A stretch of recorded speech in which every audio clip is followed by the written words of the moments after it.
त्यांनी तिला ओटीपी पाठवला. तिने याच्या ओघामध्ये तिने ओटीपी सांगून दिला. ओटीपी सांगितल्यानंतर त्याने फोन कट केला आणि त्या महिलेचे सगळे पैसे गेले. आपली गरज किती आहे त्यानुसारच आपण कर्ज उचललं पाहिजे. नियम आहे, छोटं कर्ज असेल ते पटकन भरून मोकळं झालं पाहिजे. त्याने तुमचा आत्मविश्वास वाढतो, मोटिवेशन होतं. त्याला मी एक कर्ज भरलेलं आहे, छोटं का असं नाही, त्यामुळे तुमचं मोटिवेशन वाढतं.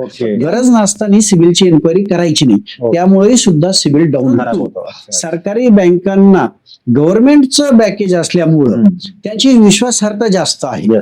कारण मागील 20, 25, 30 वर्षामध्ये एकही सरकारी बँक फेल गेलेली नाही.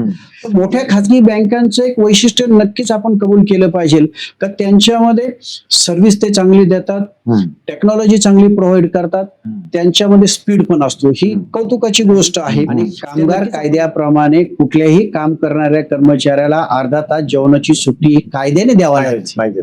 बँकेचे कर्मचारी रोज सरासरी 10 तास त्यांचे वर्किंग आवर असतात आणि 10 तास काम करणाऱ्या कर्मचाऱ्यांना अर्धा तास जेवणाची सुट्टी नक्कीच मिळाली पाहिजे.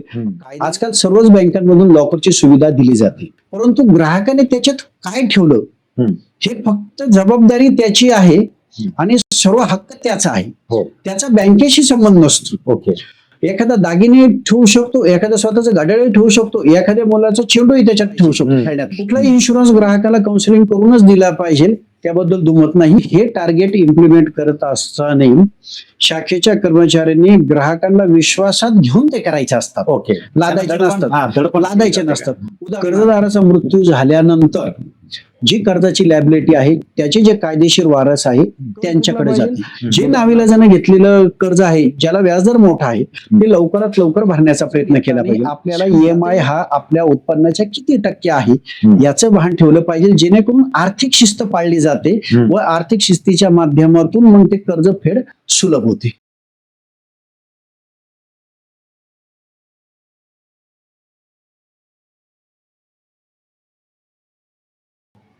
हॅलो फ्रेंड्स, स्वागत आहे तुमचं सॉलिड गप्पांच्या या नव्या कोऱ्या पॉडकास्ट मध्ये.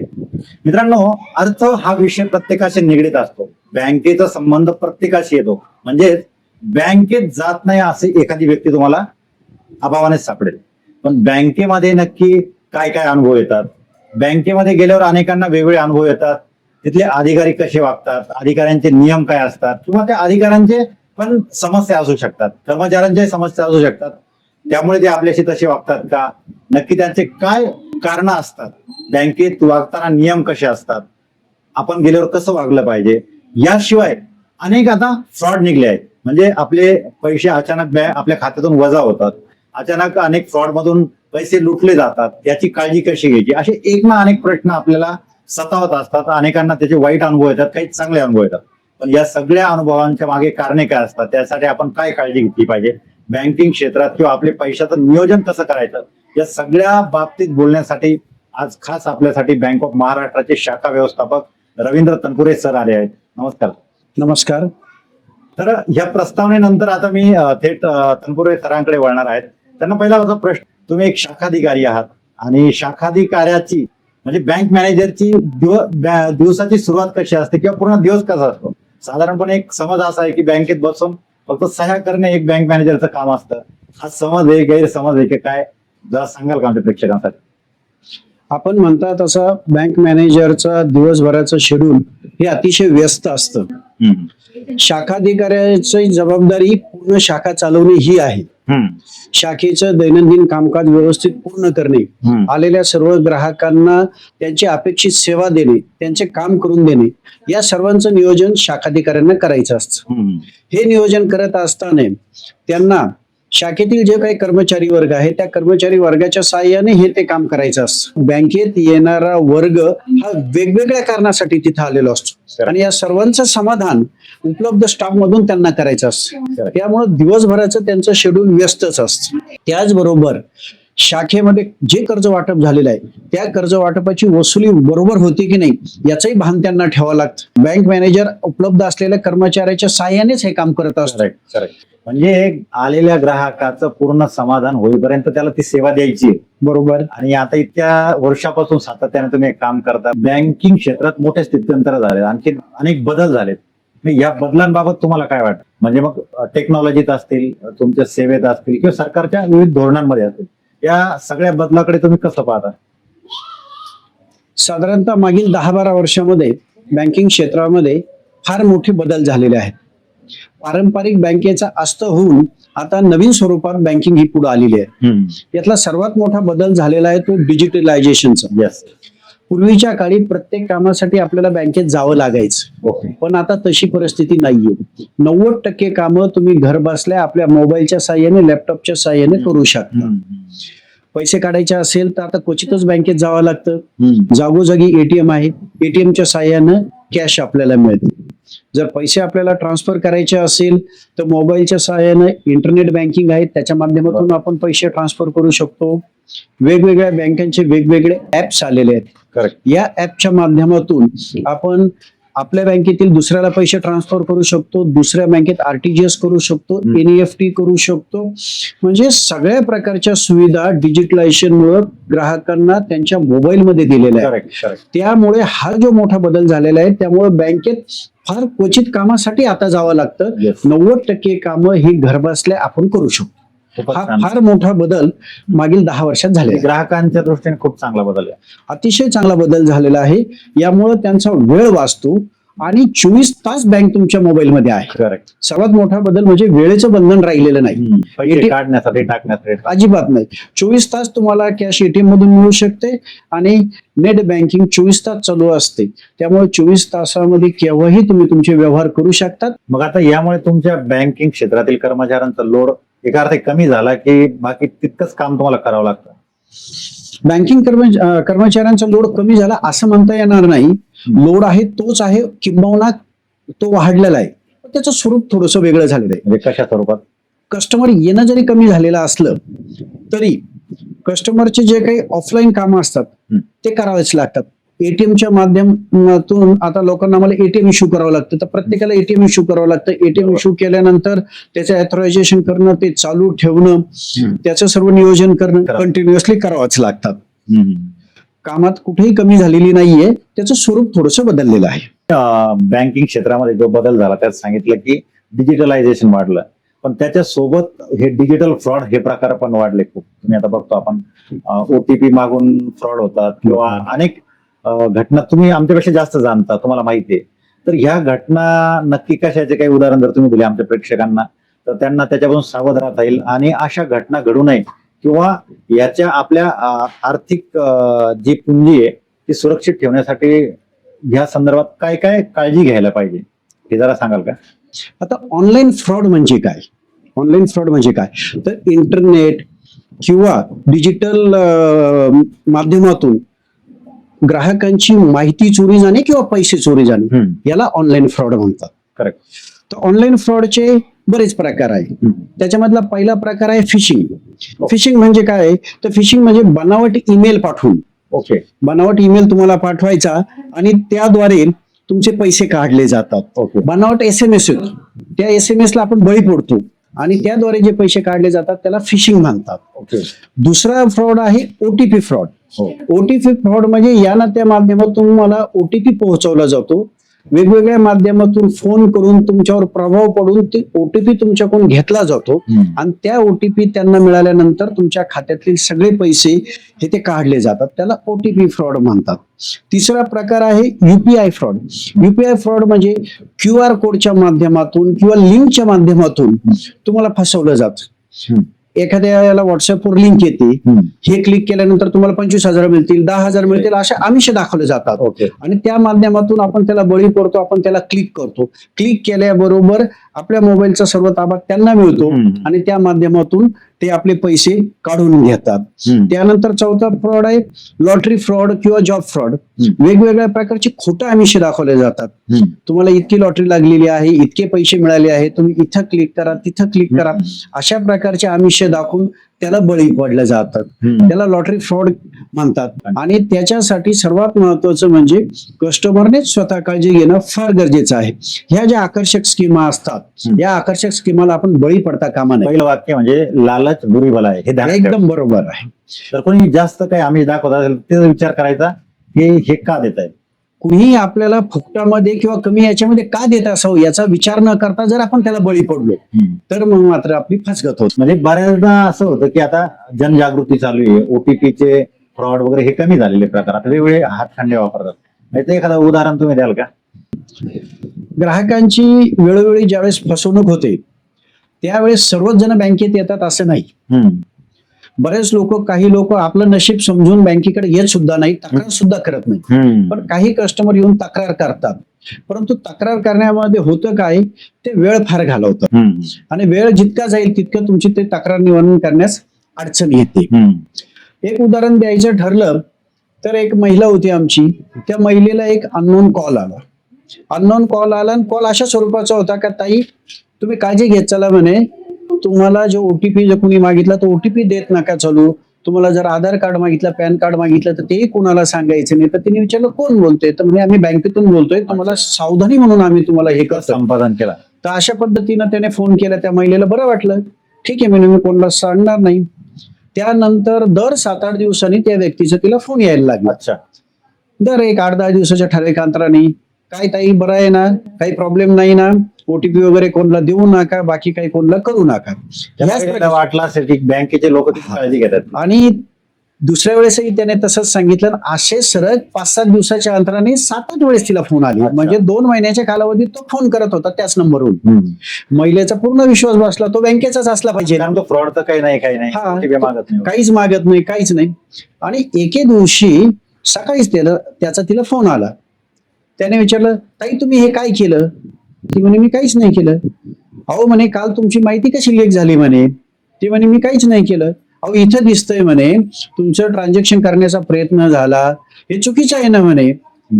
ती म्हणे मी तसं काहीच केलं नाही, पण काय करावं लागेल, एक काम करा म्हणे, आता तुमचे पासवर्ड वगैरे जे असेल ते बदलून टाका आणि आम्ही इथं तुमचं अकाउंट ब्लॉक करतो आणि त्या पद्धतीनं तुम्हाला आम्ही सांगतो त्याप्रमाणे करा. अच्छा. मग त्यांनी तिला जुजबी 1-2 नाव गाव वगैरे असे प्रश्न विचारले आणि बोलता बोलता आधार कार्ड, पॅन कार्ड हे तिच्याकडून डिटेल्स घेतले.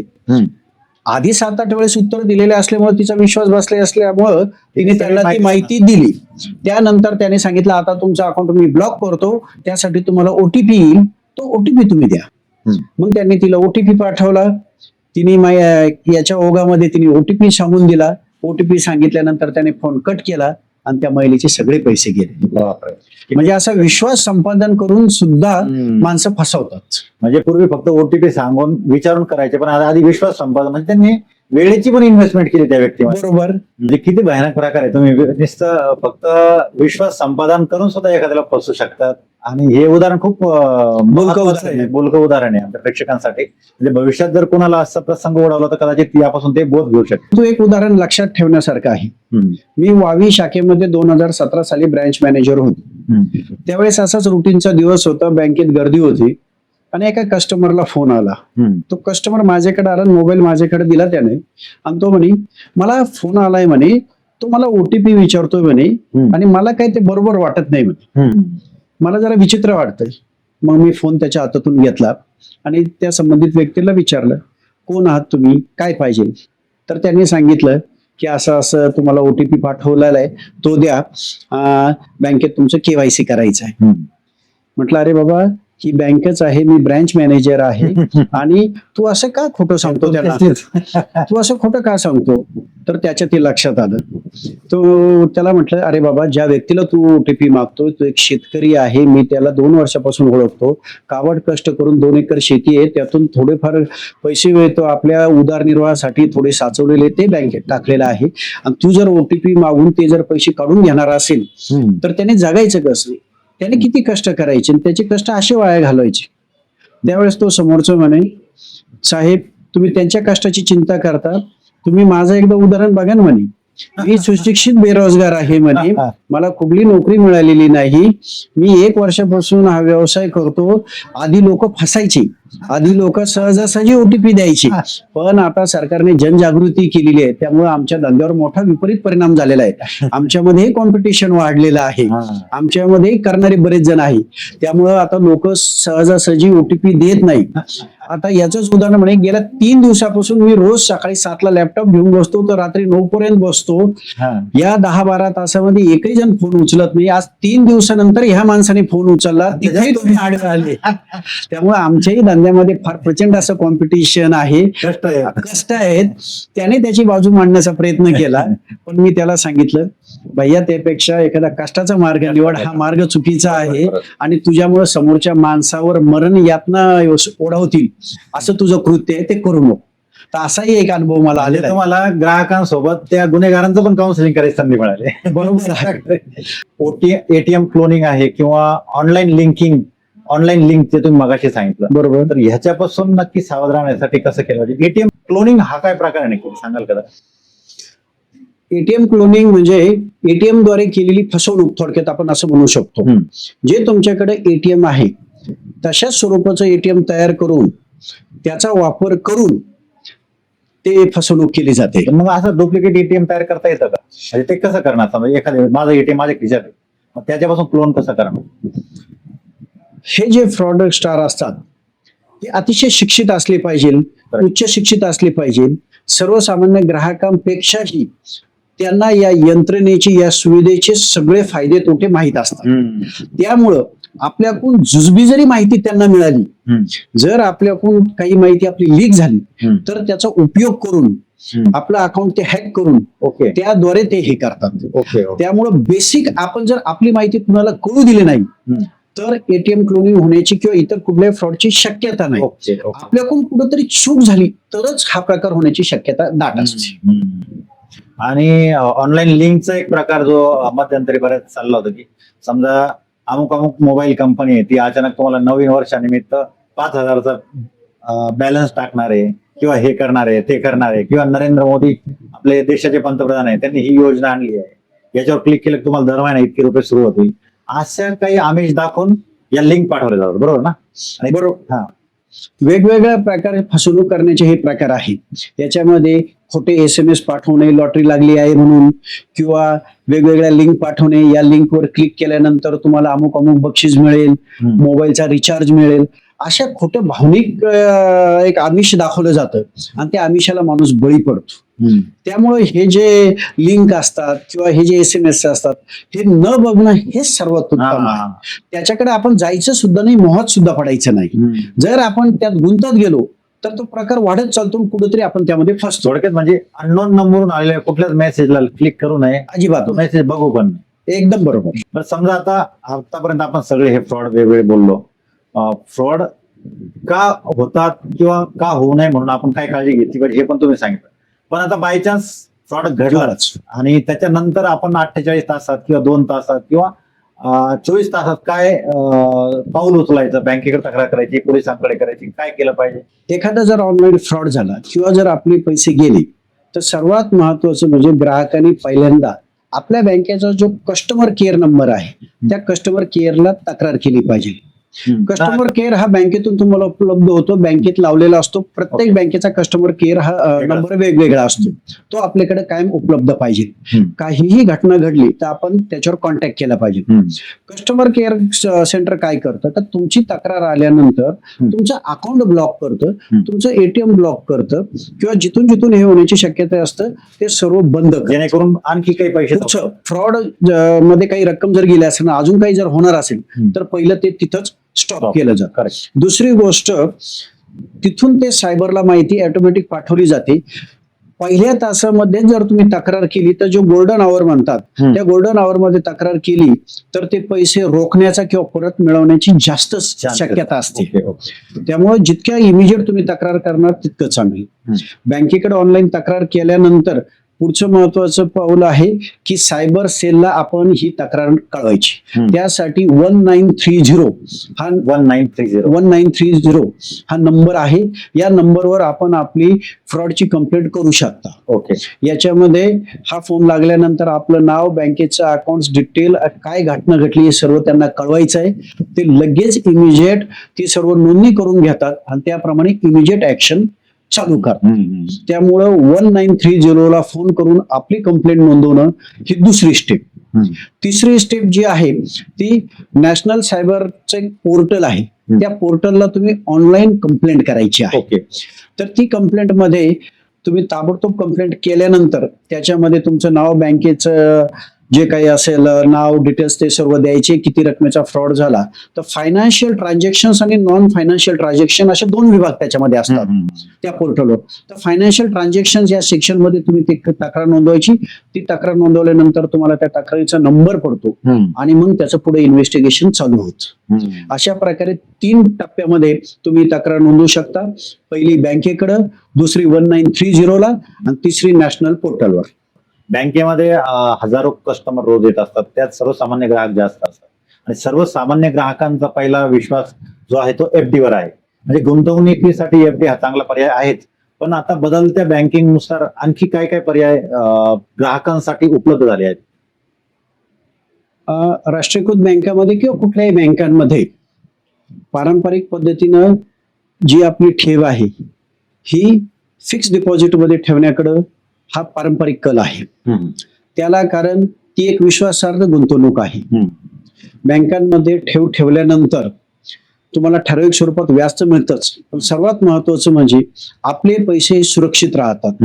शिवाय अडी अडचणीला कधीही ते तुम्हाला मिळू शकतात. म्हणजे आपण कष्ट करून कमवलेला जो पैसा आहे तो फिक्स स्वरूपात बँकेत ठेवल्यानंतर त्याची वाटचाल म्हणजे आपल्याला तो मोडता येत नाही किंवा इतरत्र त्याचा उपयोग करता येत नाही. दरवर्षी ठराविक इन्कम मिळतं व्याज स्वरूपात. त्याचा उपयोग करून तुम्ही तुमचा उदरनिर्वाह किंवा जीवनासाठी ते करू शकतात. परंतु केवळ फिक्स मध्येच बँकेत पैसे ठेवले जातात असं नाहीये. त्याच्यामध्ये बरेच अजून नवीन स्कीम्स आहेत, त्यामध्ये तुम्ही टाकू शकता. बँकांमध्ये सिनियर सिटीजन्स साठी एक वेगळी स्कीम आहे. Senior citizen tax benefit scheme आहे. त्याच्यामध्ये जे वरिष्ठ नागरिक असतात, ज्येष्ठ नागरिक असतात, त्यांना जादा व्याज दिलं जातं. त्यातही तुम्ही पैसे ठेवू शकता. त्यानंतर तुमचे गोल्ड बॉन्ड असतात. गोल्ड बॉन्ड मध्ये तुम्ही इन्व्हेस्टमेंट करू शकता. या गोल्ड बॉन्डच्या याच्यामध्ये सोन्याचे जसे भाव वाढत चालतात त्याप्रमाणे तुम्हाला परतावा त्याच्यामध्ये मिळाला जातो. तर त्यामध्ये तुम्ही इन्व्हेस्टमेंट करू शकता. असे वेगवेगळ्या भरपूर स्कीम्स आहेत ज्याच्यामध्ये तुम्ही पैसे टाकू शकतात. पीपीएफ आहे, भविष्यासाठी आपल्याला जर हे करायचं असेल तर पीपीएफ योजनेमध्ये तुम्ही पैसे टाकू शकता. दरमहा बचत करायची असेल तर आरडी आहे, आरडी मध्ये तुम्ही पैसे गुंतवणूक करू शकता. त्यामुळं वेगवेगळ्या वयोगटातील लोकांसाठी वेगवेगळ्या स्कीमा या बँकेमध्ये आहेत. Yes yes. त्याचा फायदा घेऊन पण लोक गुंतवणूक करून चांगला परतावा मिळू शकतो. आता दुसरा जो म्हणजे दुसरं जे कारण असतं बँकेमध्ये येण्याचं ते असतं कर्ज. आता कर्ज काढताना बहुतेक वेळा जो कर्जदार असतो तो मुख्य करून फक्त व्याजदराकडे लक्ष देतो, व्याजदर किती आहे बँकेचं काय. परंतु मग कर्ज घेताना नक्की हिडन बँकेकडून काही हिडन गोष्टी असतात का ज्या सांगितल्या जात नाही, किंवा मग फॉर्म भरताना ग्राहकांनी काय वाचलं पाहिजे म्हणजे त्यांची पुढे त्यांना असं वाटेल की हे आपल्याला आधी माहिती नव्हतं आणि आता बँकेने हे नियम काढले किंवा काय? कर्ज घेताना मुळात आपली गरज कोणती घेतली पाहिजे. करेक्ट. कर्ज घेतल्यानंतर ज्या गोष्टीसाठी घेतलं तिकडच तो विनियोग केला पाहिजे. ह्या 2 कर्ज घेतानाच्या आवश्यक बाबी आहे.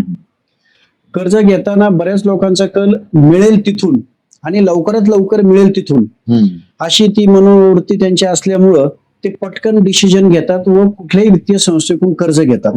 परंतु यामध्ये याला व्याजाचा दर किती आहे हे ते बघत नाही. याला लोन रिपेमेंट किती दिवसाचा आहे, कालावधी किती दिवसाचा आहे परतफेडीचा हे ते बघत नाही. याला प्रीपेमेंट चार्जेस आहेत का काही, मध्ये जर माझ्याकडे पैसे आले आणि ते बंद करायचे ठरलं तर ही बँक ते बंद करून देईल का नाही याची माहिती न घेता केवळ पटकन लागतं किंवा जादा मिळतं म्हणून काही लोक कर्ज उचलतात. वास्तविक पाहता हे चुकीचं आहे. आपली गरज किती आहे त्यानुसारच आपण कर्ज उचललं पाहिजे. कर्ज उचलत असताना त्याला व्याजदर किती आहे, त्याला हप्ता किती आहे त्या कर्जाचा टेन्युअर किती आहे याचा प्रथमतः अभ्यास केला पाहिजे.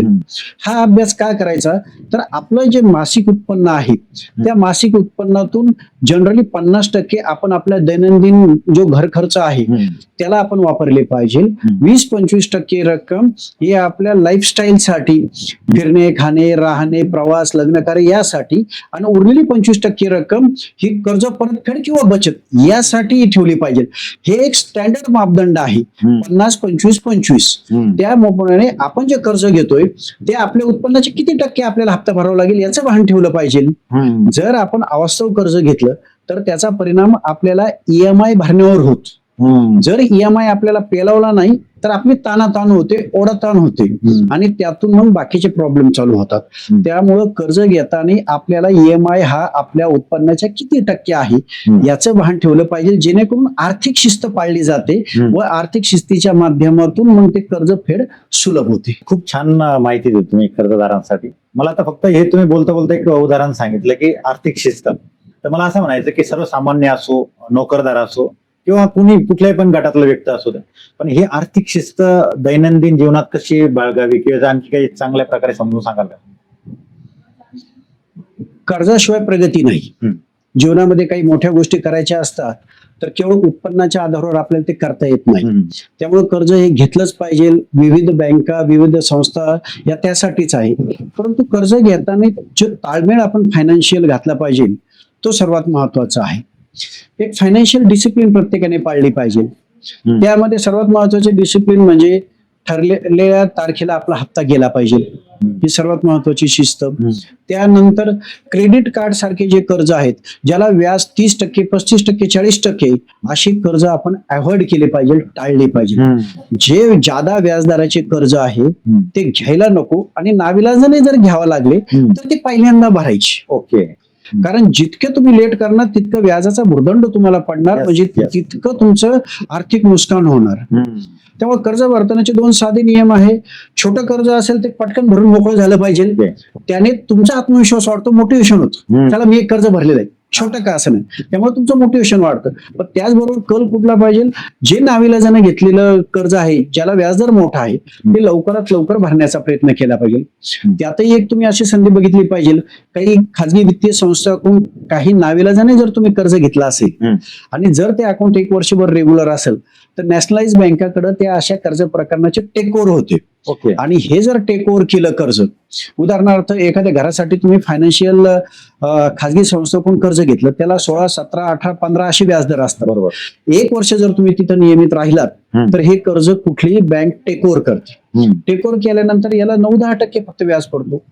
तर अशा पद्धतीनं तुम्ही व्याजदराचं शिफ्टिंग केल्यामुळं तुमचं मासिक 5% व्याज कमी होऊ शकतो, म्हणजे तुमचा हप्ता कमी होईल, तुमची आर्थिक बचत होईल. तर असे मोठ्या व्याजदराचे कर्ज हे कायम लवकर भरण्याकडे किंवा नॅशनलाइज बँकेकडे शिफ्ट करण्याकडे तुमचा कल असला पाहिजे. रेग्युलर भरले तर तुम्हाला ती संधी आहे. बरोबर आहे. त्यासाठी असेल तर नाही, त्यासाठी मिनिमम 12 इन्स्टॉलमेंट तुमची नियमित पाहिजे आणि डॉक्युमेंट्स क्लिअर पाहिजे. म्हणजे त्या बॅकग्राऊंडवर लगेच बँक तुमची ट्रान्सफर करायला तयार होते. तुमची आर्थिक शिस्त दिसते, त्यामुळे नक्कीच बाकीच्या बँका तुमचं प्रकरण टेक ओव्हर करतात. आणि याला सगळ्यात महत्वाचं सिबिल हा एक प्रकार असतो. बरोबर. सिबिल हा प्रकार काय हे जरा आम्हाला समजून सांगा, आणि ते सुधारण्यासाठी काय काय केलं पाहिजे.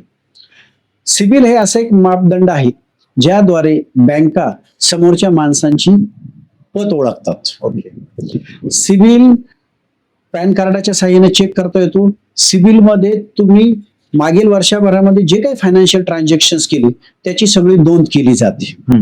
जनरली सिबिलला 1000 पैकी मार्क्स दिले जातात. ओके. 750च्या पुढचे मार्क्स हे अतिशय सुंदर गणले जातात, व्हेरी गुड म्हणून गणले जातात. 650 ते 750 हे ऍव्हरेज धरले जातात. आणि 650च्या खाली जर सिबिल असेल तर ते सुधारण्याची तुम्हाला गरज आहे. ओके. 650च्या खालील सिबिलला किंबहुना 700च्या सिबिलच्या खालील व्यक्तींना ज्याला मार्क्स आहे त्याला बँका कर्ज द्यायला टाळाटाळ करतात किंवा नाराज असतात. पण 700च्या पुढे जर सिबिल असेल, आर्थिक शिस्त नाही असं तसंच हे केलं जातं. तर सिबिल आपला सुधारायचा कसा, तर सिबिल खराब ज्या गोष्टीमुळे झालेलं आहे ते दुरुस्त करायचं. जे तुमचं कर्ज खातं थकलेलं असेल ते पहिलं भरून घेतलं पाहिजे.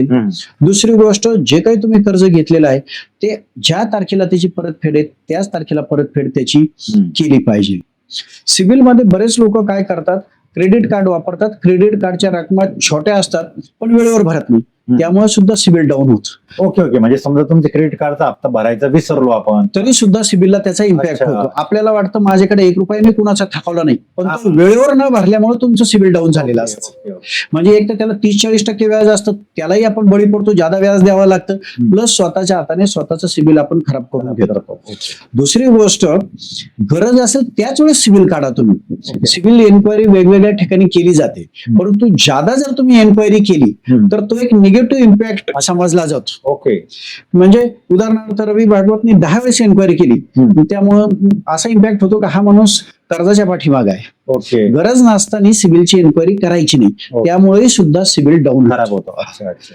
त्यानंतर सिबिल जर सुधारायचं असेल तर छोटी छोटी जी कर्ज आहेत, छोटी छोटी कर्ज घेऊन ते जर रेग्युलर आपण भरले, उदाहरणार्थ मोबाईलवरचं कर्ज घेतलं, 10 हप्त्यात ते फेडलं, किंवा बँकेमध्ये सोने तारण केलं, 6 हप्त्यामध्ये ते पैसे भरले, तर तुमचा सिबिल नक्कीच सुधारतो, स्ट्रॉंग होतो. स्ट्रॉंग होतो. थोडा वैयक्तिक प्रश्न विचारतो. आता तुम्ही एक बँक मॅनेजर आहात, हजारो लोक तुमच्याकडे येऊन पैसे भरतात, तर मग तुम्ही पैशाचं नियोजन कसं करता, किंवा तुम्ही कुठल्या बँकेत पैशांची गुंतवणूक करता? अर्थात मी माझ्याच बँकेत करणार आणि मी माझ्याच बँकेत करतो. म्हणजे ते जेणेकरून लोकांना पण विश्वास असेल की हे जर स्वतः या बँकेत करतात तर आपण पण करायला काय हरकत नाही. माझी गुंतवणूक ही माझ्याच बँकेत आहे आणि आमच्या बँकेच्या ज्या काही स्कीम आहे त्याचाच उपयोग करून मी माझे पुढचं नियोजन करत असतो. Yes yes. खूप खाजगी बँकांमध्ये सर्व्हिस चांगली मिळते म्हणून बऱ्याचदा लोक खाजगी बँकेकडे वळतात आणि सरकारी बँकेत सर्व्हिस चांगली मिळत नाही, असं एक तक्रार नेहमी सगळ्यांची असते. पण मग मला असं वाटतं की खाजगी बँकांमध्ये जी सुरक्षितता असते त्या तुलनेत सरकारी बँकांमध्ये जे आपले पैसे सुरक्षित ती जास्त असते. याकडे तुम्ही कसं बघता? हे पूर्ण सत्यही नाही आणि अर्ध सत्यही नाही. ओके. ह्याला दोन्ही बाजू आहेत. सरकारी बँका आणि खाजगी बँका ह्या दोन्ही आरबीआयच्या नियमाने चालतात. ओके. रिझर्व्ह बँकेचे नियम, मापदंड किंवा जे फ्रेमवर्क आहे ते सरकारी बँकांना जसे आहेत तसेच खाजगी बँकांनाही आहेत. फक्त त्यांच्या ऑपरेटिंग सिस्टीम मध्ये बदल आहे. सरकारी बँकातील ठेवीदारांना 5 लाखाचा विमा आहे, खाजगी बँकातील ठेवीदारांना 5 लाखाचा विमा आहे. त्यामुळे सर्वभागी फ्रेमवर्क हे रिझर्व्ह बँकेने सर्वांना सारखंच दिलेलं आहे, त्यामुळे तो फरक नाहीये. त्या ठरवून दिलेल्याच मापदंडानुसार आरबीआयच्या नियमानुसारच बँका चालतात आणि नियम हे सर्वांना सारखेच असतात. परंतु सरकारी बँकांना गव्हर्नमेंटचं पॅकेज असल्यामुळं त्यांची विश्वासार्हता जास्त आहे. कारण मागील 20, 25, 30 वर्षामध्ये एकही सरकारी बँक फेल गेलेली नाही. त्याच्या तुलनेत खाजगी बँकामध्ये 2 प्रकारच्या बँकांचं वर्गीकरण करता येईल. एक मोठ्या खाजगी बँका, उदाहरणार्थ HDFC, ICICI बँक, आणि त्याच खाजगी बँकामध्ये कित्येक पतसंस्था सुद्धा मोडतात. बरोबर. हा, तर मोठ्या खाजगी बँकांचं एक वैशिष्ट्य नक्कीच आपण कबूल केलं पाहिजे का त्यांच्यामध्ये सर्व्हिस ते चांगली देतात, टेक्नॉलॉजी चांगली प्रोव्हाइड करतात, त्यांच्यामध्ये स्पीड पण असतो. ही कौतुकाची गोष्ट आहे, ते नक्कीच आपण मान्य केलं पाहिजे. परंतु त्यातल्या ज्या पतसंस्था आहेत खाजगीमध्येच त्या मोडतात, तिकडे काही लोक गुंतवणूक करतात, पण त्या पतसंस्थेचा व्यवहार पारदर्शक न झाल्यामुळे, त्यांचा जीव छोटा असल्यामुळे, त्यांचं एखादं जरी कर्ज वाटप चुकलं तरी ती पतसंस्था कोलॅप्स होऊ शकते आणि त्या कोलॅप्स होण्याचा परिणाम ग्राहकांना होतो. त्यामुळे सर्वच खाजगी बँका चांगल्या नाहीत असं नाही. खाजगी बँकाही निश्चित चांगल्या आहेत, त्यांची आपली आपली वैशिष्ट्ये आहेत. सरकारी बँकाही चांगल्या आहेत, त्यांची आपली आपली वैशिष्ट्ये आहेत. एक या निमित्ताने मुद्दा मी सांगू इच्छितो, दोन्ही मधला फरक थोडासा, की एका पाहणीमध्ये मागच्या वर्षी असं आढळून आलेलं आहे की सरकारी बँकांच्या जेवढ्या शाखा आहेत त्या शाखांमध्ये सरासरी 5 ते 6 कर्मचारी पर ब्रँच. ओके. पण तेच जे खाजगी बँका आहे त्यांच्यामध्ये 12 ते 14 कर्मचारी. ओके. आणि त्यामुळे इतकं मनुष्यबळ असल्यामुळं ते पर्सनलाइज सर्व्हिस देऊ शकतात. अच्छा अच्छा. नॅशनलाइज बँकेकडे ग्राहकांचा ओढा जादा आणि कर्मचाऱ्यांची संख्या कमी. कर्मचाऱ्यांची संख्या कमी. खाजगी बँकांकडे कस्टमरचा ओढा कमी, कारण तिथं मिनिमम बॅलन्सच तुम्हाला 5,000 रुपये. आमच्याकडे 0 बॅलन्सने खातं उघडून मिळतं किंवा 100 रुपये टाकले तरी चालतात, तिथं मिनिमम बॅलन्स 5,000 रुपये. त्यामुळे त्यांच्याकडे ग्राहक कमी आणि सेवा पुरवणारे जास्त. ही विषमता असल्यामुळे थोडा बहुधा सर्व्हिसमध्ये फरक पडतो. म्हणजे म्हणूनच सरकारी बँकात ग्राहक थोडा वैतागलेला असतो कारण कर्मचारी नीट बोलत नाही किंवा लंच ब्रेकला तर जास्त वैतागलेले असतात. हे प्रकार वारंवार घडतात, त्याचं कारण बहुधा येत असं. नाही, साहजिकच आहे. आता लंच ब्रेकचा तुम्ही इश्यू काढला. बऱ्याचदा व्हॉट्सअपवर एक क्लिप फिरत असते, सरकारी बँकांना किंवा कुठल्याही बँकेला लंच आवर नसतो अशी एक क्लिप बरेचदा होत असते किंवा ग्राहकही तशी चर्चा करतात. परंतु वस्तुस्थिती तशी नाहीये. कामगार कायद्याप्रमाणे कुठल्याही काम करणाऱ्या कर्मचाऱ्याला अर्धा तास जेवणाची सुट्टी ही कायद्याने द्यावा लागते. पाहिजे. बँकेचे कर्मचारी रोज सरासरी 10 तास त्यांचं वर्किंग आवर असतात आणि 10 तास काम करणाऱ्या कर्मचाऱ्यांना अर्धा तास जेवणाची सुट्टी नक्कीच मिळाली पाहिजे. कायद्याने ती अलाउड आहे. काही ठिकाणी ज्या ठिकाणी 4-4, 5-5 कॅशियर आहेत अशा ठिकाणी रिझर्व्ह बँकेच्या सूचना आहेत किंवा ज्यादा कॅशियर एकापेक्षा तिथं रिझर्व्ह बँकेच्या अशा सूचना आहे का एक कॅश काउंटर चालू ठेवा आणि एकाने अल्टरनेटिव्ह त्यांनी सुट्टी घ्या. परंतु जिथं एकच कॅशियर आहे तिथं मात्र तुम्हाला अर्धा तास त्याला जेवणाची सुट्टी द्यावीच लागते. फक्त ती अर्धा तासापेक्षा जास्त असू नये ही मिनिमम अपेक्षा. मग तुम्ही हे जे सांगितलं की बँक कर्मचाऱ्यांची संख्या कमी आहे, ही भरती होत नाही नक्की काय प्रकार आहे? म्हणजे नक्की तुमची मागणी असते का शाखेमध्ये? आम्ही वैयक्तिक कर्मचारी म्हणून मागणी करू शकत नाही. शाखाधिकारी म्हणून ज्यावेळेस तुम्ही शाखाधिकारी म्हणून आम्ही आमच्या वरिष्ठ ऑफिसला मागणी नक्कीच करत असतो. परंतु सगळ्याच ठिकाणी कमी असल्यामुळं, मनुष्यबळच आमच्याकडे कमी असल्यामुळं आम्हाला ते नाही. त्यामुळे वादाचे प्रसंग होतात किंवा अनेक ग्राहकांची नाराजी तुमच्यापर्यंत येत असेल किंवा हे प्रसंग नाही नक्कीच येतात. काय होतं, आलेल्या ग्राहकाला वाटतं माझं काम पटकन झालं पाहिजे. ग्राहकाची संख्या अधिक असते, स्टाफ तितकाच असतो आणि एका स्टाफला मल्टिपल कामं करायची असतात. तो जो टेबलला बसलेला असतो एकच काम घेऊन बसलेला नसतो. एक जण कस्टमर आला, त्याचा मोबाईल अपडेट करायचा असतो, दुसऱ्याचा पॅन अपडेट करायचा असतो, तिसऱ्याला त्याचं एटीएम बंद करायचं असतं, चौथ्याला एटीएम पाहिजे असतं. म्हणजे वेगवेगळ्या प्रकारचे कामं त्याला करायचे असतात आणि प्रत्येक कस्टमरला वाटतं की माझं काम पटकन झालं पाहिजे, वेळीच झालं पाहिजे. परंतु वाढतं काम आणि कर्मचाऱ्यांची अपुरी संख्या आणि प्रत्येक काम करताना सिस्टीमला एक विशिष्ट वेळ लागत असतो. आपण कितीही ठरवलं तर काही गोष्टी 24 तासानंतर सिस्टीम मध्ये अपडेट होतात. त्यामुळे ह्या ज्या टेक्नॉलॉजीच्या एरर्स आहेत त्याचा सांगड घालून काही कामाला हा निश्चित वेळ लागतो आणि त्यामुळं कस्टमरची थोडीशी नाराजी होती किंवा कधी कधी वादावादी होती, त्याच्या अपेक्षा भंग होतो. परंतु त्याला सर्वस्वी कर्मचारी जबाबदार आहे असं नाही. थोडस ग्राहकांनी समजून घेतलं पाहिजे की त्या बँकेशी आपलं लायझनिंग आहे, त्या बँकेशी वर्षानुवर्ष आपण जातो आहोत, तिथं तुम्हाला पतीने तुमचं ओळखलं जातं, तुमचं खातं 10 वर्षापूर्वीचं आहे, 12 वर्षापूर्वीचं आहे, तो सन्मान तुम्हाला दिला जातो. त्यामुळे तुम्ही काम सोपवल्यानंतर, बँकेत काम दिल्यानंतर एक विशिष्ट थोडा वेळ दिला पाहिजे जेणेकरून त्या कर्मचाऱ्यांना तो काम करता येईल. अनेकांना नेहमी एक बँकेबद्दल एक अशी तक्रार असते की वशिलेबाजी करून कर्ज दिलं जातं.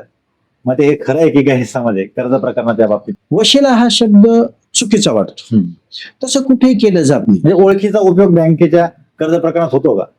ओळखीचा उपयोग नाही, पण बँकेशी जितकं तुमचं लायसन असेल ओके त्या लायसनचा नक्की देवाणघेवाण. तुमचं जर 10 वर्षापासून आमचं खातं आहे, 10 वर्षापासून तुमचा आर्थिक व्यवहार आहे आमच्याकडे, त्या माध्यमातून तुम्ही बँकेत येतात, तुमचा आमचा परिचय, तुम्हाला आम्ही ओळखतो, तुमच्या खात्याला ओळखतो. अशा वेळेस विशिष्ट एखाद्या दिवशी जर तुम्ही आमच्याकडे आलात आणि म्हटलात सर मला सोलरचं लोन घ्यायचं, ही तुमची डिमांड ऐकून आम्ही लगेच डोळ्यासमोर आणतो तुमचं 10 वर्षापासून खातं आहे, तुमचं इन्कम आहे, हा माणूस आर्थिक शिस्त आहे, लगेच इमिजिएट तुमचं काम केलं जातं, लगेच तुम्हाला होकार दिला जातो. ह्याच्या तुलनेत जर एखादा नवीन माणूस आला ज्याच्याबद्दल मला काही माहित नाही, त्याने फक्त एक 15 दिवसापूर्वी खातं उघडलेलं आहे, तो जर आला आणि त्याने मला विचारलं सर मला सोलर घ्यायचं आहे, त्यावेळेस मी सांगेल तुमचे पेपर्स द्या, मला एकदा बघू द्या, बसलं तर नक्कीच मी तुमचं करून देईन. हा ओळखीचा फरक पडतो. तुम्ही जी विश्वासार्हता आपल्या खात्याच्या माध्यमातून निर्माण केलेली आहे, तुम्ही जी पत निर्माण केलेली आहे त्या माध्यमातून तुमचं काम करणं आम्हाला सोपं जातं. इथं ओळखीचा उपयोग होतो. मध्यंतरी एक उदाहरण असं ऐकलं होतं की एका व्यक्तीने 2-3 बँकांमध्ये वेगवेगळे खाते उघडले आणि त्या 2-3 बँकांमध्ये त्यांनी नकली ट्रान्झॅक्शन केले. म्हणजे ह्या बँकेचे पैसे त्या बँकेत टाकले, वारंवार व्यवहार केले, 2-3 वर्षाचे व्यवहार केले, मॅनेजरशी चांगली सलगी केली आणि मोठ्या रकमेचं कर्ज उचलून नंतर तो फरार झाला. अशा पण घटना घडतात. म्हणजे मला असं म्हणायचं 2-3 वर्षाच्या ट्रान्झॅक्शनवर पण कर्ज दिले जातात का? नाही, जुनी हिस्ट्री असण्याचं कारण नाही, पण जुनी हिस्ट्री असलेलं चांगलं. ओके, जितके तुमचं खातं जुनं तितकं तुम्ही विश्वासार्ह ग्राहक होता ते बरोबरच आहे, पण याचा अर्थ नव्याला कर्ज मिळतच नाही असं काही नाही. एखाद्याचे नसले व्यवहार म्हणून त्याला काही कर्ज मिळणार नाही का? नक्कीच मिळेल. तुम्ही सिबिल म्हणा किंवा बाकीच्या गोष्टी चेक करून नाही, प्रत्येक कर्ज प्रकरणासाठी ते दिलंच जातं. आता प्रत्येक कर्जाला एक कारण लागतं आणि तारण लागतं. ओके. तर वेगवेगळ्या कारणासाठी लोक कर्ज मागायला येतात. त्या कारणासाठी जे जे तारण असेल किंवा कुठल्या सरकारी योजनेत असेल त्याप्रमाणे ते डॉक्युमेंट्स केले जातात आणि कर्ज वाटपाच्या वेळेस जर बँकेच्या नियमाप्रमाणे जर सर्व त्याचे ट्रान्झॅक्शन असतील, कागदपत्र असतील तर त्याला ते द्यावं लागतं. करेक्ट. नंतर काही लोक भरत नाही, पळून गेले म्हणा किंवा हे होता, तो भाग निराळा. पण कर्ज वितरणाच्या वेळेस तो पात्र होता, तो लायबल होता, त्यावेळेस त्यामुळे त्याला नाकारण्याचं कारण नाही. त्याचा पोर्टफोलिओ त्यावेळेस चांगला होता, बरोबर. ते बघून त्याला कर्ज दिलं. हो. नंतर काही कारणामुळे जर त्याने भरलं नसेल तर तो विषय वेगळा असू शकतो. आणखी एक लोकांच्या मनात शंका असते की बँकेत लॉकर घेतलं जातं बा, तर त्या लॉकर मध्ये ज्या वस्तू ठेवल्या जातात त्याचे जर समजा भविष्यात दरोडा पडला, पैसे असतील, दागिने असतील काही, तर ह्याचा परतावा त्यांना मिळतो का? आजकाल सर्वच बँकांमधून लॉकरची सुविधा दिली जाते. ओके. लॉकरचा उपयोग ग्राहक त्यांचे जे काही सोने, नाणे, महत्वाचे कागदपत्रे किंवा ज्या काही वस्तू त्यांना महत्वाच्या वाटतील ते ठेवण्यासाठी ते ते घरात करतात. ठेवू शकत नाही म्हणून ते सुरक्षित म्हणून ठेवतात. आता कायद्याने अभिप्रेत कसं आहे की तुम्ही कुठल्याही कायदेशीर वस्तू त्याच्यात ठेवाव्या, ओके. ज्या कायद्याला मान्य असतील अशा. ओके. परंतु ग्राहकाने त्याच्यात काय ठेवलं हम्म. हे फक्त जबाबदारी त्याची आहे आणि सर्व हक्क त्याचा आहे. हो. त्याचा बँकेशी संबंध नसतो. ओके. एखादा दागिने ठेवू शकतो, एखादा स्वतःचं घड्याळ ठेवू शकतो, एखाद्या मुलाचा चेंडूही त्याच्यात ठेवू शकतो खेळण्यात. हा पूर्णस्वीत त्याचा अधिकार आहे. त्यामुळे त्या जर काही घटना घडली अप्रिय तर ते आपण सिद्ध कसं करणार, कुणाचं काय ठेवलेलं आहे? हा, ते तुम्हाला पण माहिती नसतं ना, त्याच्यात अननोन गोष्टी असतात, आम्हाला त्यात इंटरेस्ट नसतो किंवा कायद्याने आम्ही ते जाणून घेण्याचा प्रयत्नही करत नाही. ही लॉकरची खोली आहे, ही तुम्हाला भाड्याने दिलेली आहे, यात तुम्ही काय ठेवायचं ते ठेवा. त्यामुळं त्या गोष्टी अननोन असल्यामुळं अननोन गोष्टीचा इन्शुरन्स त्याची नोंद तुम्ही केलेली नसते, नाही. बँकेत हे ठेवलेलं आहे. अननोन गोष्टीचा इन्शुरन्स होत नाही आणि त्यामुळं जर कधी अशी काही घटना घडली, अर्थात 99% अशा कुठेही घटना घडलेल्या नाहीत, परंतु हे सत्य आहे की लॉकरला इन्शुरन्स नसतो. येस येस, खूप महत्वाची शंका तुम्ही दूर केली. आणखी एक असं की एखाद्या व्यक्तीने बँकेमध्ये पैसे ठेवलेले असतील आणि काही कालांतराने त्याचा मृत्यू झाला, परंतु त्याच्या घरच्यांना हे माहितीच नाही की तुमच्या बँकेत त्याचं खातं होतं आणि त्याच्याकडे त्याची FD असेल किंवा दुसरे काही पैसे गुंतवलेले असतील, तर मग अशा वेळी तुम्ही काय करता? ते तुम्हाला पण कळणार नाही ना की ते व्यक्ती मृत्यू झाला, त्यांनी कळवलं नाही आणि तुम्हाला पण कळलं, त्या पैशांचं काय होतं? अशी कित्येक खाती असतात. साधारणतः एखाद्या खातेदाराचा मृत्यू झाला की त्याच्या वारसांनी येऊन बँकेत तसं कळवावं व पेपर्स पूर्ण करून ते पैसे घेऊन जावेत असं अपेक्षित असतं. परंतु कित्येक ठिकाणी असं होतं की त्या खात्याला कुणी क्लेमच करत नाही. ओके. अशा खात्यांना अनक्लेम डिपॉझिट म्हणतात. कोणीही ज्याला क्लेम केलं नाही असं डिपॉझिट. तरी सुद्धा सर्व बँका 10 वर्ष याची वाट पाहतात. 10 वर्ष. 10 वर्षानंतर जर एखाद्या खात्यामध्ये ट्रान्झॅक्शन झालं नसेल तर ते अनक्लेम डिपॉझिट्स म्हणून गृहीत धरलं जातं आणि त्या वर्षीच्या मार्चमध्ये ती रक्कम RBI कडे पाठवली जाते. सरकार जमा होते असं नाही, ते RBI कडे पाठवली जाते. पण त्यातही प्रोव्हिजन अशी, ती रक्कम पाठवल्यानंतरही जर कुणी आलं कुणी क्लेम केला का आम्हाला माहित नव्हतं, आम्हाला आताच माहित झालं, आमच्या वडिलांचं खातं होतं आणि त्याच्यावर 7,000 रुपये होते, तर तशा प्रकारचे रितसर डॉक्युमेंट्स त्यांच्याकडून घेऊन आपण ते अनक्लेम डिपॉझिटही बोलू शकतो. Okay okay. तशी बुडत नाही, परंतु ते बँकेकडे न ठेवता एका विशिष्ट वेगळ्या ठिकाणी ते हे केले जातात. RBI म्हणजे ती तुमची मदर ब्रांच आहे. येस, त्यांच्याकडे ते ठेवले जातात. त्यामुळे कुणाचे पैसे बुडत नाही. लोन सेटलमेंट हा काय प्रकार आहे आणि नक्की तो केला पाहिजे का, आणि त्याचा नक्की बँकेला फायदा होतो की ग्राहकाला फायदा होतो? कर्ज ज्यावेळेस ग्राहक घेतो त्यावेळेस मी ते कर्ज नियमितपणे फेडेल अशी त्याची भावना असते, तसा त्याचा प्रयत्न असतो. परंतु कर्जाच्या फेडण्याच्या कालावधीमध्ये जे काही त्याचं टेन्युअर असेल, 1 वर्ष, 2 वर्ष, 5 वर्ष, 10 वर्ष, त्याच्यामध्ये कधी कधी कर्ज तो फेडू शकत नाही, त्याचे हप्ते थकतात, कर्ज थकीत होतं.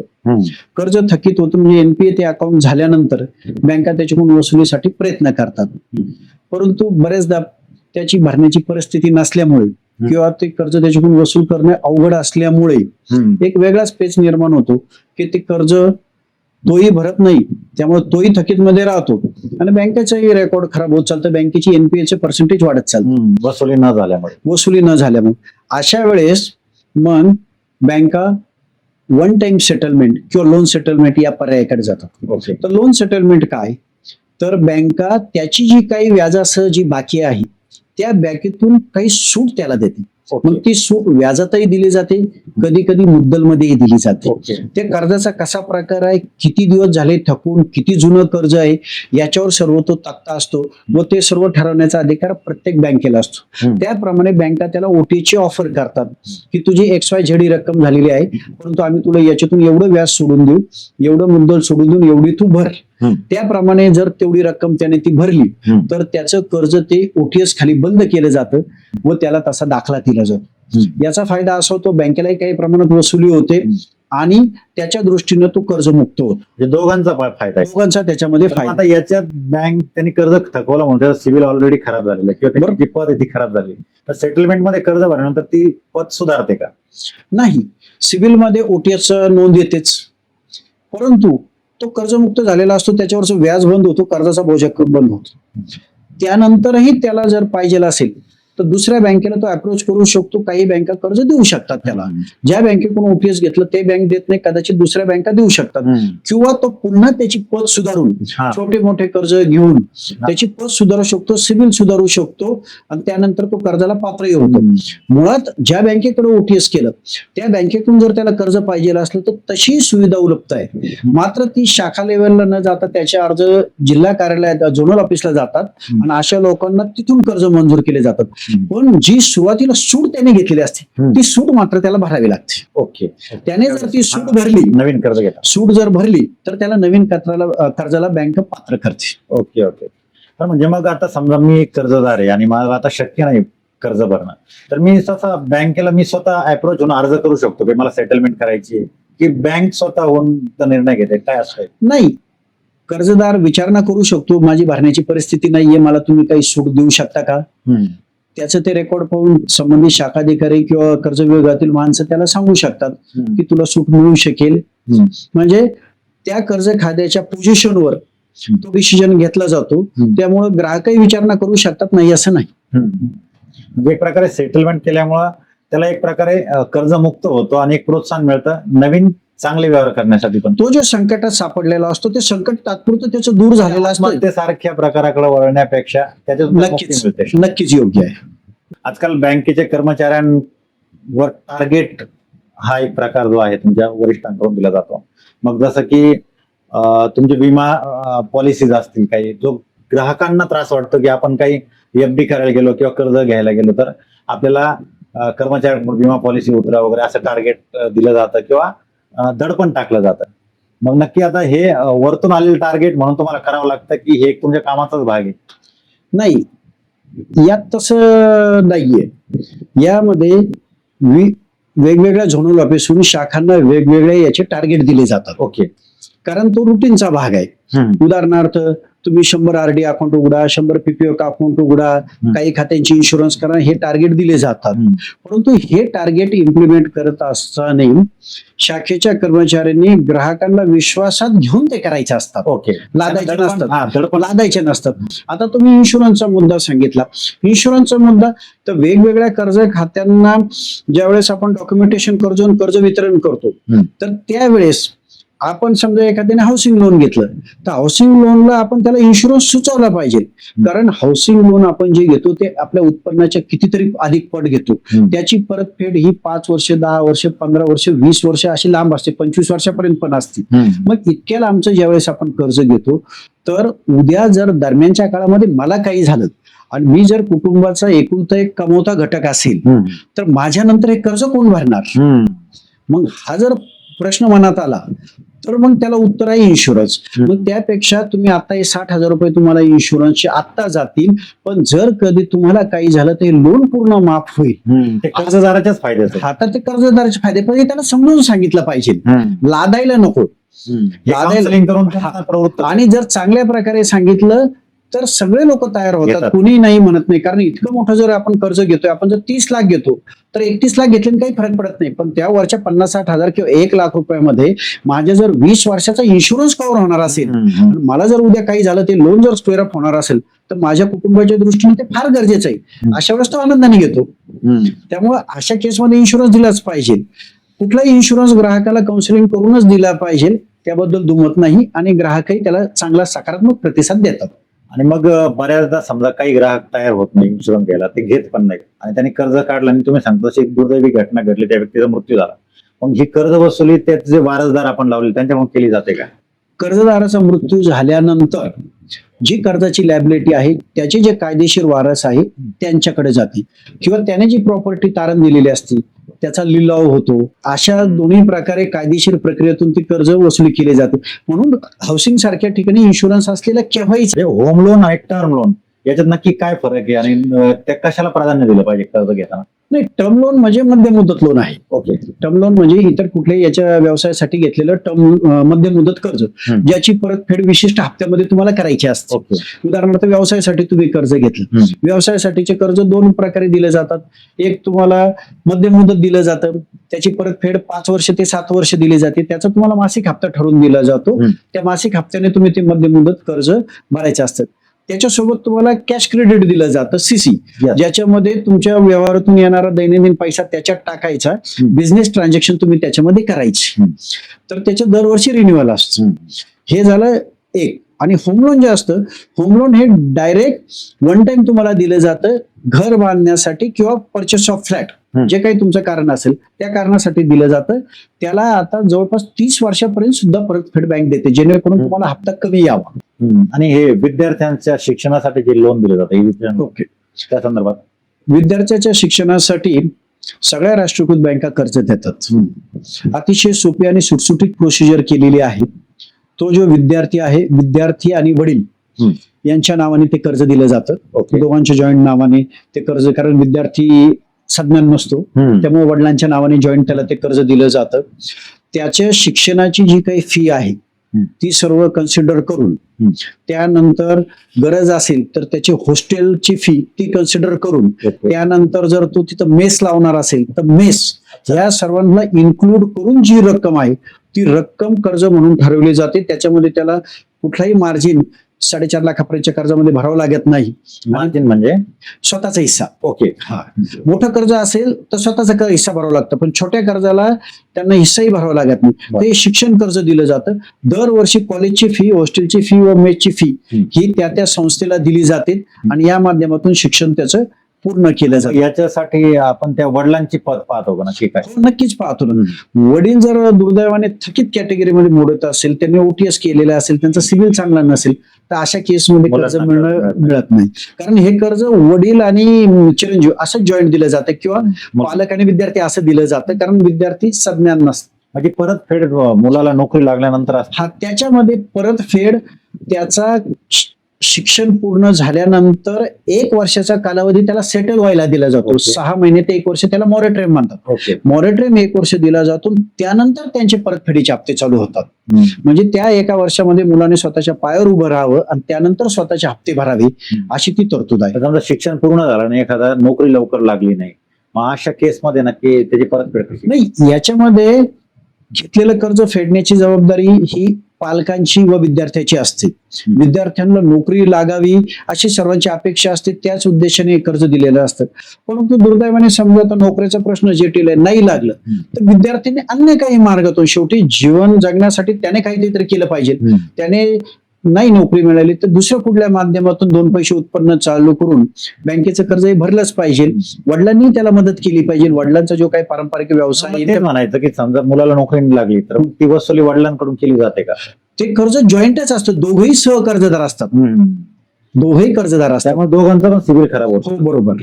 याचं अजून एक वैशिष्ट्य असं की ज्या पालकांची उत्पन्न 4.5 लाखाच्या आतमध्ये असतं, अशा पालकांना किंवा अशा विद्यार्थ्यांना त्यांच्या कर्जाच्या काही प्रमाणात व्याज सवलत मिळते, इंटरेस्ट सबसिडी. म्हणजे बँकेचं व्याज जर 10% असेल तर साधारणतः 5% हे पैसे व्याजाचे पूर्ण शिक्षण कालावधीमध्ये गव्हर्नमेंटकडून त्यांना रिएम्बर्स केले जातात. म्हणजे व्याजाचा निम्मा भार हे सरकार उचलतं. अरे वा. 4.5 लाखाच्या ज्यांचं उत्पन्न असेल अशांना निम्मच व्याज भरावं लागतं. खूपच छान स्कीम आहे. म्हणजे अक्षरशः मुलाच्या शिक्षणापासून तो उभा राहू त्याला मदत होईल, पूर्ण मदत होईल, आयुष्याची घडीच एकदम व्यवस्थित बसून जात. सर, तुम्ही खूपच छान गप्पा मारल्यात सॉलिड गप्पांच्या प्रेक्षकांसाठी, आणि मला वाटतं आमच्या प्रेक्षकांच्या खूप शंकांचं निरसन तुमच्या या गप्पांमधून झालं असेल. तुम्ही खूप छान प्रबोधनही केलं. आर्थिक शिस्त कशी बाळगावी, नक्की लोकांनी बँकेशी कसं वागावं, आपले कर्ज किंवा आर्थिक नियोजन कसं करावं, अशा खूप छान छान गप्पा मारल्या तुम्ही. त्याबद्दल तुमचे खूप खूप धन्यवाद. तुम्ही इथे आलात, आम्हाला मार्गदर्शन केलं, त्याबद्दल सॉलिड गप्पा आणि सॉलिड वादच्या वतीने तुमचे खूप खूप आभार. आपण इथं बोलवलं, तुमच्या कार्यक्रमाबद्दल ऐकून होतो. आज प्रत्यक्ष तुम्ही मला निमंत्रित केलं आणि अतिशय सुंदर अशी चर्चा झाली. या चर्चेच्या माध्यमातून जे जे मला शक्य होईल ते सांगण्याचा मी प्रयत्न केला. आजच्या डिजिटलायझेशनच्या युगामध्ये, बदलत्या बँकिंग व्यवस्थेमध्ये ग्राहकांनी खूप काळजी घेतली पाहिजे. पारंपरिक बँकिंग आता बदललेली आहे. सर्व बँकिंग आपल्या मोबाईलमध्ये एका क्लिकवर आलेले आहे. जितक्या सुविधा आकर्षक आहे तितकं ते घातक सुद्धा आहे. आपण काळजी बाळगली पाहिजे. जे जे नॉर्म्स बँकेने सांगितलेले आहेत, जे जे काळजी आपण घेणं गरजेचं आहे, ती काळजी घेतली पाहिजे. जर आपण याची काळजी घेतली तर नक्कीच आपलं जीवन अतिशय सुसह्य होईल व कुठल्याही अडचणीला आपल्याला तोंड द्यावं लागणार नाही. तसंच कर्जाबद्दलही, कर्ज उचलणं हे अतिशय चांगलं आहे. कर्ज उचलून वेगवेगळ्या समस्या सुटतात, वेगवेगळे प्रश्न सुटतात. पण कर्ज गरजेपुरतं उचलून योग्य त्या ठिकाणीच वापरलं तर ते अधिक उत्तम. नाहीतर उचललेल्या कर्जाचा कधी कधी मनस्ताप सुद्धा होऊ शकतो. याचा समतोल प्रत्येकानं स्वतःच्या गरजेनुसार केला पाहिजे. असं जर केलं तर बँकिंग व्यवस्थेच्या माध्यमातून नक्कीच प्रत्येकाच्या जीवनाला आपला हातभार लागेल. तुम्ही मला आज इथं बोलवलं, बोलण्याची संधी दिली, याबद्दल खूप खूप आभारी आहोत. थँक्यू. तर मित्रांनो, मला आशा आहे तुम्हाला आजचा पॉडकास्ट खूप आवडला असेल. अनेक शंकांचं तुमचं याच्यातून निरसन झालंही असेल.